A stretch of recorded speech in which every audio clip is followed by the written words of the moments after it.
klien, itu berapa sih yang gede-gedenya gitu ya. Ini IT tadi udah bisa buka tadi.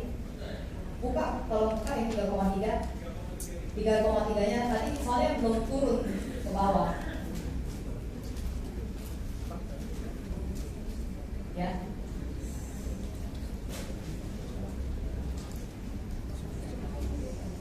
Atau kalau nggak dari itu, kalau gitu nggak bisa ya, pakai kursor diklik aja. Nah, iya itu. Atau dibuka lagi boleh list API 2017. Nah ini, ya pilih. Nah turun ke bawah. Nah stop sampai yang angkanya 10 juta aja API-nya. Nah ya udah. Nah teman-teman lihat ya, naik lagi dan dikit, pengen kasih lihat teman-teman yang lain. Nah jangan cepet-cepet ya. Nah nggak gede-gede banget kan, 17, 19 gitu kan. Nah terus teman-teman lihat ya, gede banget.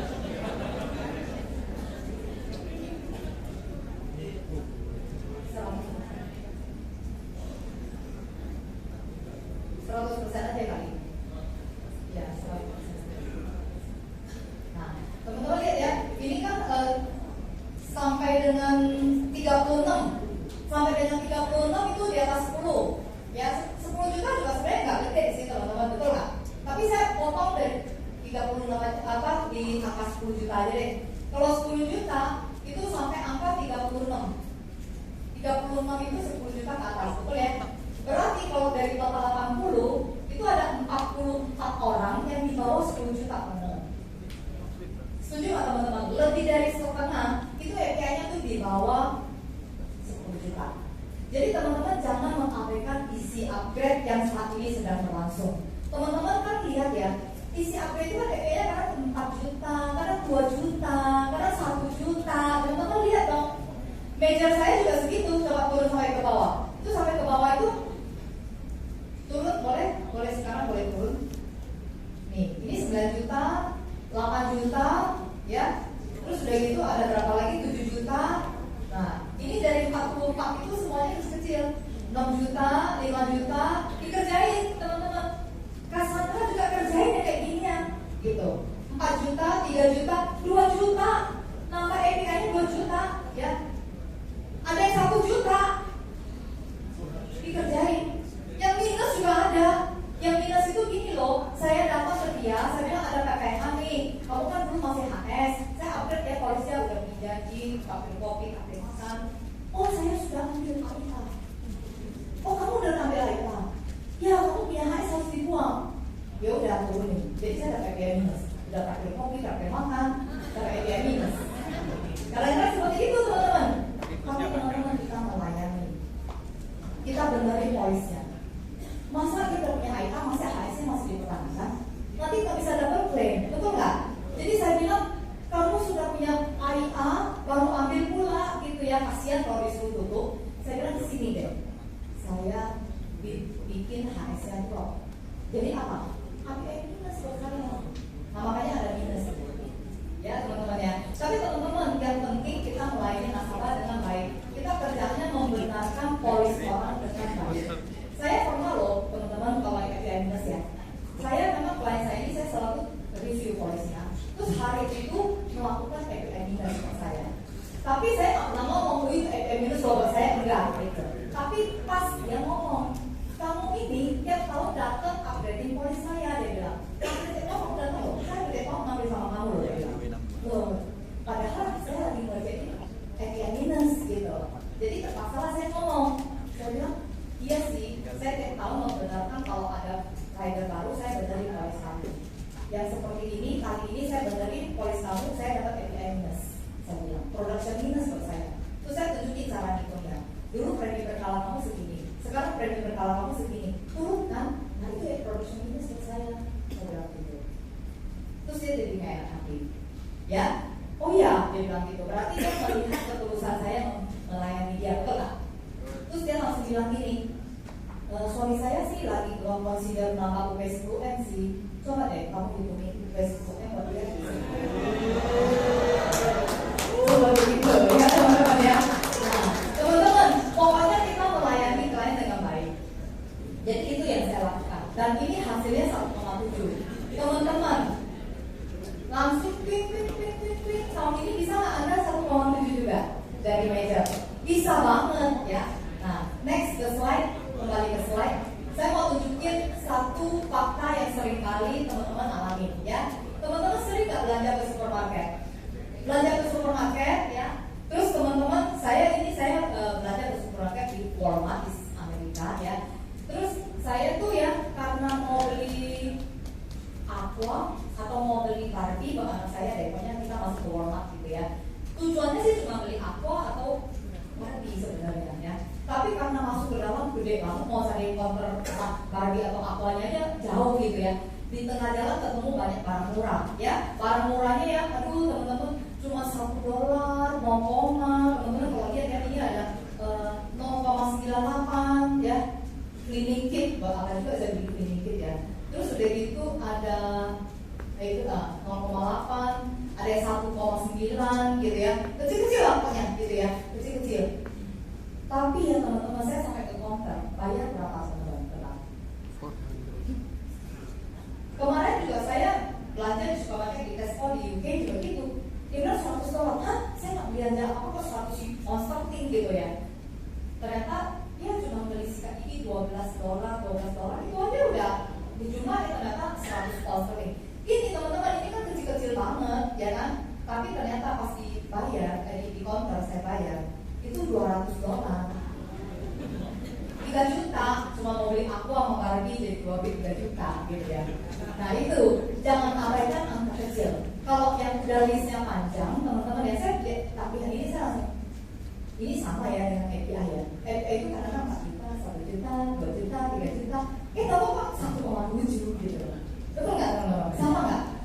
Nah, kumpulin lah dari API kecil-kecil isi upgrade segala macam tengah-tengah lah ya. Agent kita ada satu yang dia itu 200 klien dan sekarang dia juga lagi ngerjain isi upgrade. Dia waktu itu 200 klien yang dia measurein ya, dia dapat isi teman-teman 200 klien.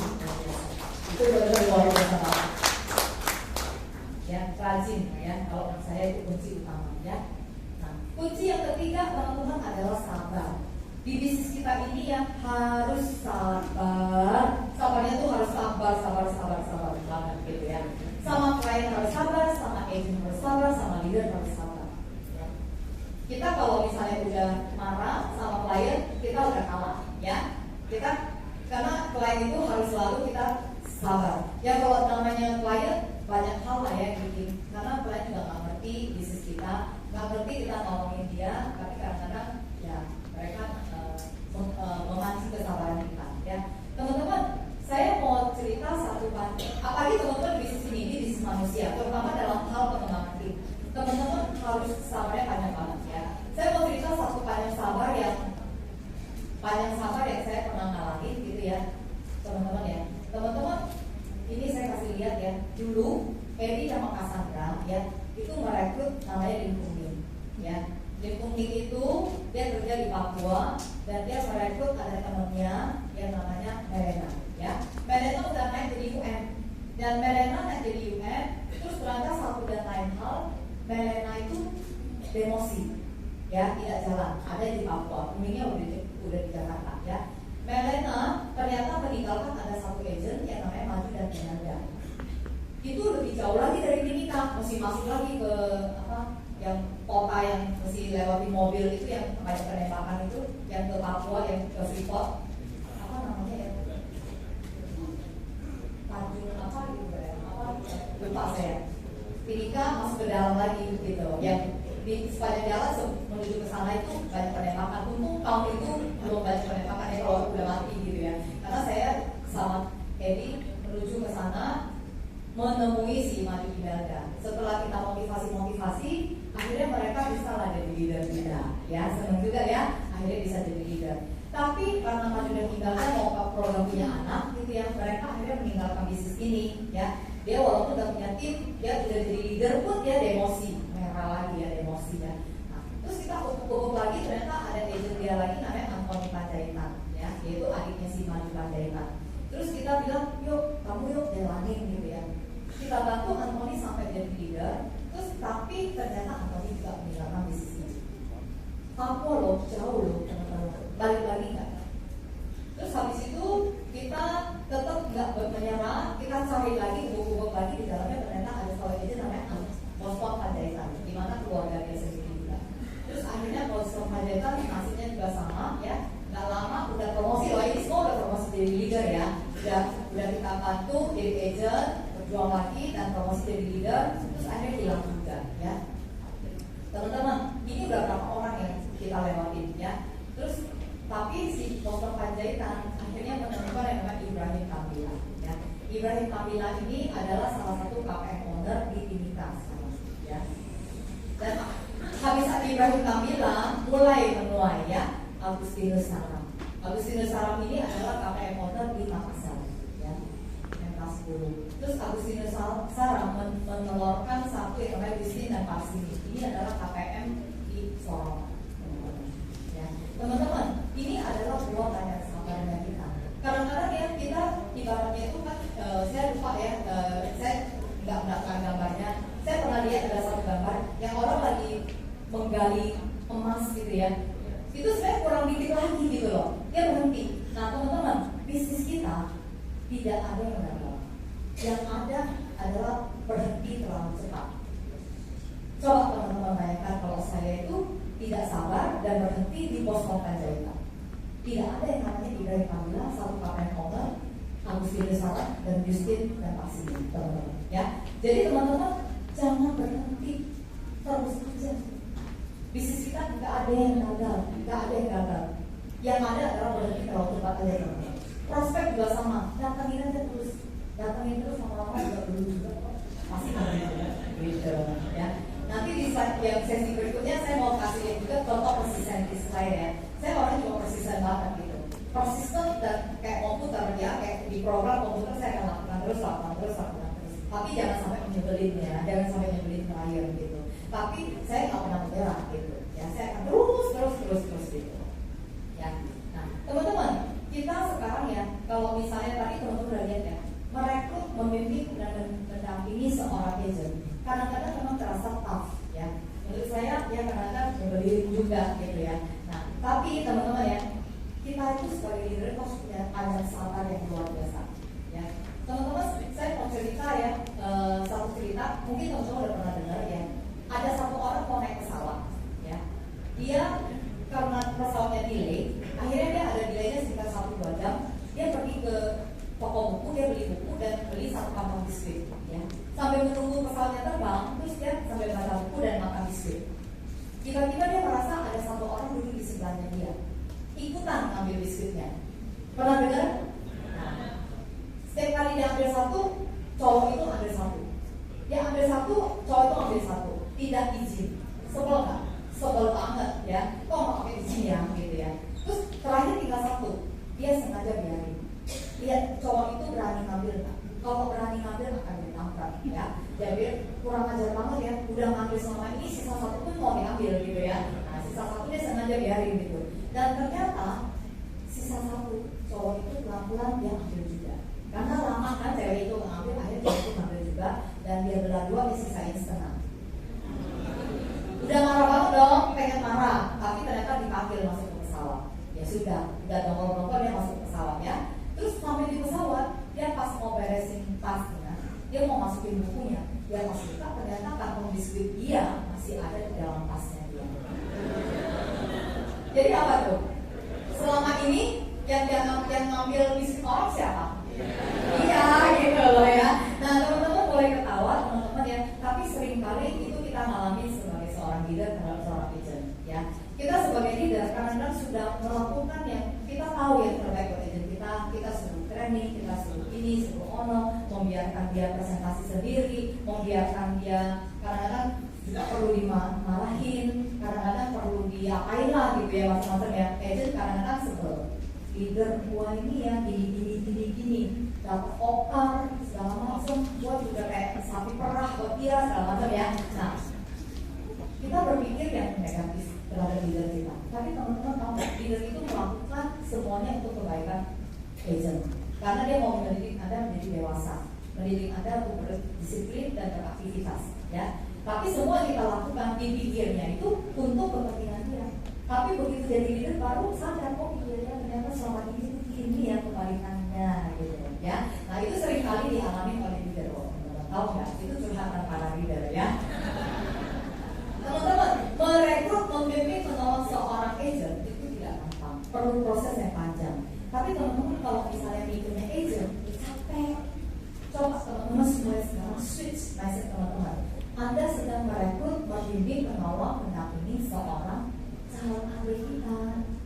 Yang calon adik yang mau ngejar 700-an adik itu loh teman-teman. Sabar nggak teman-teman? Harus sabar ya. Jadi teman-teman jadi leader harus sabar. Ya itu pesan kepada teman-teman leader maupun calon leader lah ya. Nah,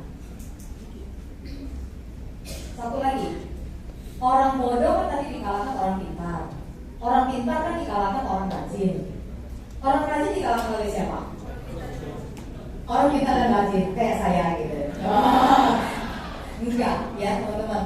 Kadang-kadang kita suka lihat ya, ada orang yang kayaknya kok biasa-biasa aja tapi berkatnya kok lancar banget. Orang hoki banget gitu ya. Jadi ada aja hoki-hoki yang terjadi dalam hidup orang. Teman-teman, kalau hoki itu kita bisa berbuat apa sih? Apa yang kita bisa berbuat terhadap hoki? Kalau di Google, luck itu adalah what happens when preparation is opportunity. Ya, nah, saya juga pernah mengalami yang kayak gini gitu ya. Akhir tahun, loh orang bilang, aduh kamu hoki banget gitu ya, tanya PCC tiba-tiba di orang dipakai PC lagi gitu ya. Karena di nggak apa-apa saya ceritain di sini aja yang hoki ini ya. Saya ada satu case kayak gini.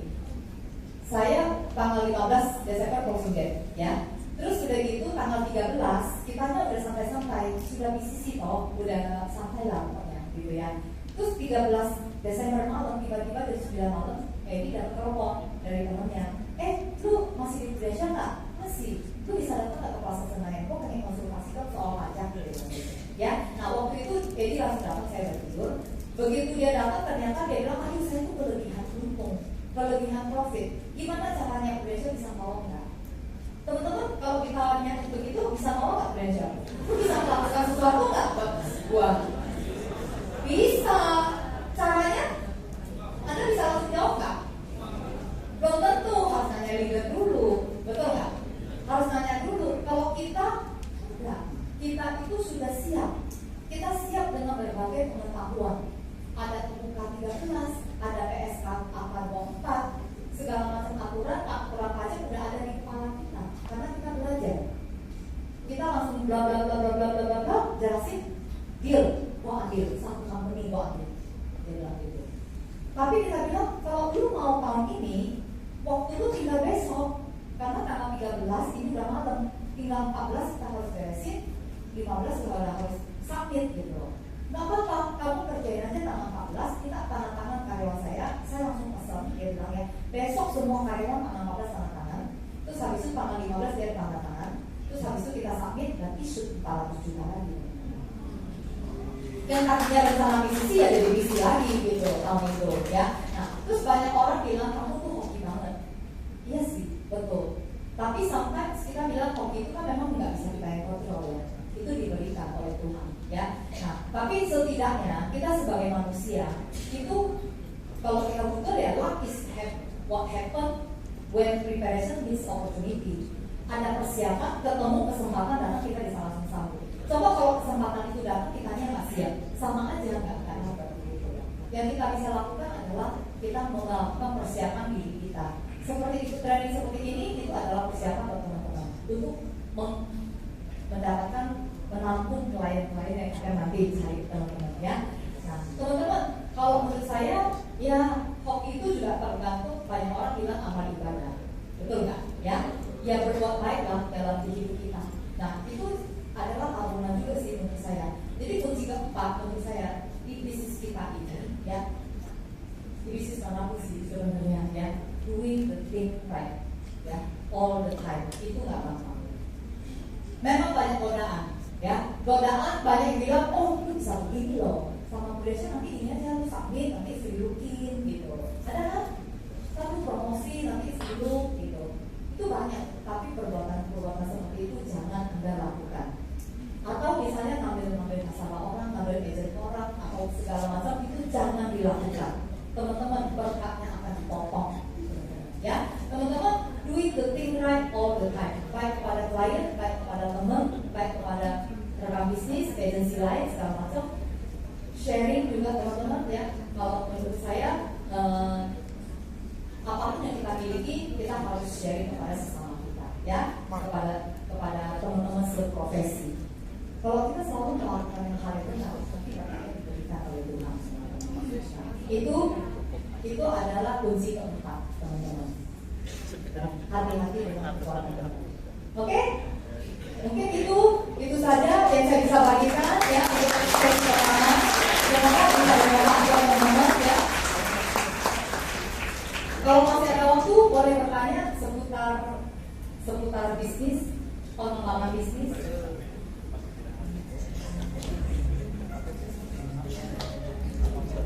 Ya, luar biasa. Baik, Ibu Nosyo luar biasa untuk Ibu Kasar Romero. Ya, rekan-rekan sudah beri kesempatan yang sudah disampaikan oleh beliau. Bagi rekan-rekan yang mau bertanya, silakan. Kami berikan maksimal 3, Ibu. Ya, silakan. Dibantu Pak Joni. Ibu itu.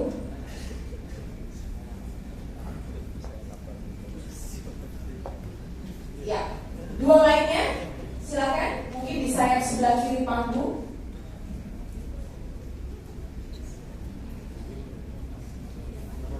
Ya, silakan berdiri, perkenalkan nama dari agensi mana, silakan. Saya Arif dari SPBU. Saya masih agent. Pertanyaan saya, agent itu kan harus kerja fee ya, atau juga bisnis ya. Pilihannya di mana? Kalau misalnya tadi kita lihat bahwa ini bisa jadi untuk series, atau kita mau closing. Kita langkah kita agent pertama kali.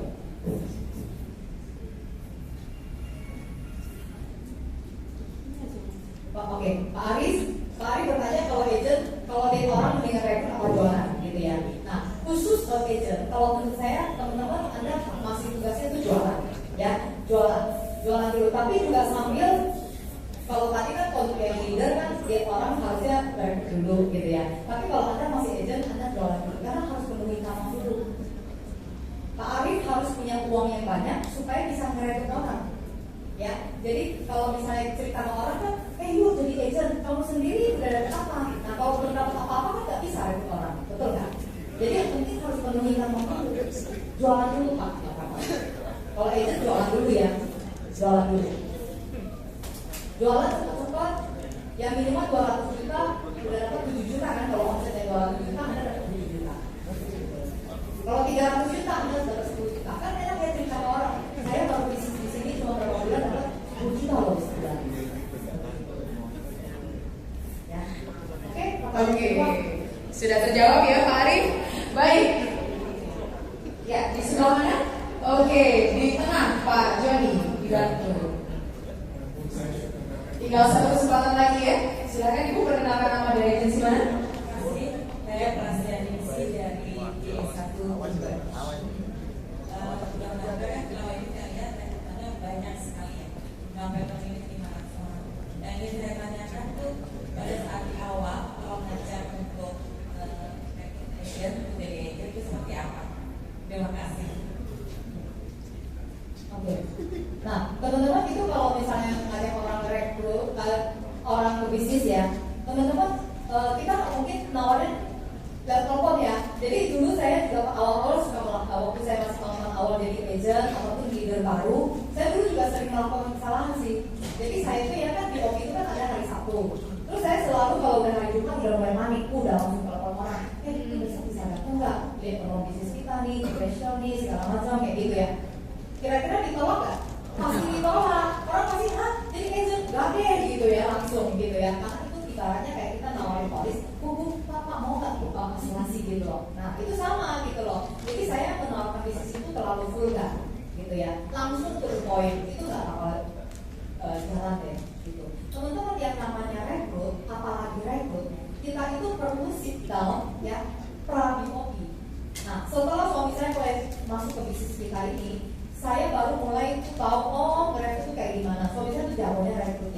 Dia tuh kalau misalnya dari orang dia tugasnya tuh cuma ngopi lah, ngomong lah, ngafe lah, makan siang bareng sama teman. Habis itu ngobrol, gitu. Ngobrol itu tujuannya apa? Itu namanya prayogi ya. Prayogi itu sebuah yogi ya. Yang dilakukan oleh suami saya waktu prayogi saya lihatin ya. Itu ternyata setelah saya ikut trainingnya dari Joel, saya baru ngerti kok sama gitu ya. Training dari Joel sebenarnya udah dibikin secara struktural. Jadi kita itu waktu prayogi itu ngapain aja? Itu kita menanyakan 6 pertanyaan. 6 pertanyaan. Ngobrol sana sini, teman-teman usahain arahin ke 6 pertanyaan itu. Ya, saya tulisin ya. Nomor 1, ini adalah 6 questionnya ya, yang harus kita tanyain waktu kita prayogi.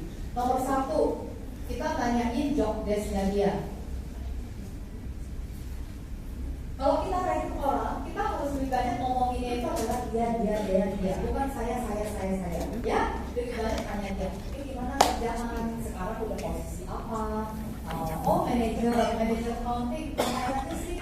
Atau misalnya guru TK itu ngapain aja sih? Oh, dokter itu ngapain aja sih? Job desk-nya kita tanya, dia cerita tentang job desk-nya dia. Oh, tiap hari gue kerjaannya gini, anak gue ada segini, gue bikin laporan ini, itu anak yang ngerjain ini, nanti saya minta approval. Job desk, kita tanya mengenai dia, ya. Itu pertama job desk. Setelah kita pahami apa pekerjaannya, terus kita boleh nanya apa yang disukai dari pekerjaan dia. Apa yang disukai, yang paling disukai dari pekerjaan dia. Ngomong-ngomong kan misalnya dia udah suka, ngomong-ngomong dari kerjaan ini sekarang yang paling disuka apa dari apanya, gitu kan ya. Nah, habis sudah tanya gitu, ini sebenarnya pertanyaan pembuka, jangan lama-lama ya. Dia paling jawabin 1-2 item. Kita itu sebagai pembuka untuk tanya pertanyaan berikutnya. Pertanyaan berikutnya kira-kira Anda bisa tahu nggak apa? Nah, ini yang paling penting. Apa yang tidak disukai?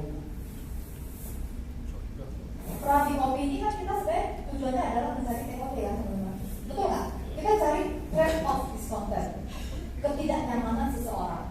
Habis itu kalau dia memang ada ketidaknyamanan, kita bisa tawarkan sesuatu yang tidak nyaman. Betul nggak? Ya kan? Nah, jadi yang pertanyaan ketiga adalah apa yang tidak disukai. Jadi kita bilang, oh yang aku suka ini ya. Terus apa dong yang lu nggak suka dari bisnis ini? Dari pekerjaan lu. Nanti dia cerita, oh kalau gua tuh ya kayak nasi gini. Oh gajinya nggak naik gitu. Pulangnya malam gitu. Oh apalagi ya, susah ngurusin karyawan tuh kayak gini. Atau bisa bisnis satu utang, banyak yang nggak bayar, hilang lagi orangnya, kita tagih orang yang kita lebih dalam segala macam. Ya kan? Nah itu adalah suka dukanya orang terhadap pekerjaan dia sekarang. Itu kita bisa tahu kalau langsung dong. Otomatis TOD-nya kepancing nggak keluar. Udah kita take note ya. Ada TOD-nya ya. Nah, habis itu pertanyaan keempat ya.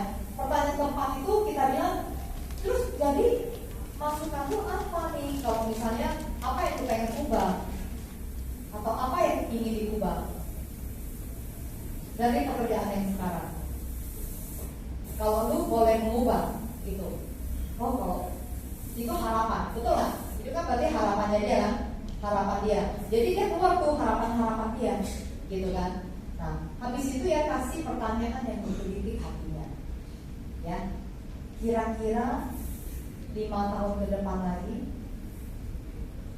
seperti apa?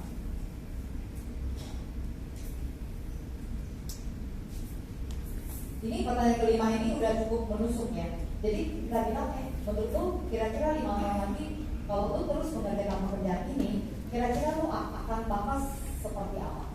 Kadang-kadang ya pas udah ditanya 5 tahun mendatang dia seperti apa, mereka bilang kayaknya bakal begini aja deh. Gitu. Atau kalau omset kita bilang mungkin nggak menjadi 5 kali lipat, nggak mungkin. Atau bahkan bla bla bla lah ya. Jadi itu membuat orang tuh jadi mikir 5 tahun ke depan dia bakal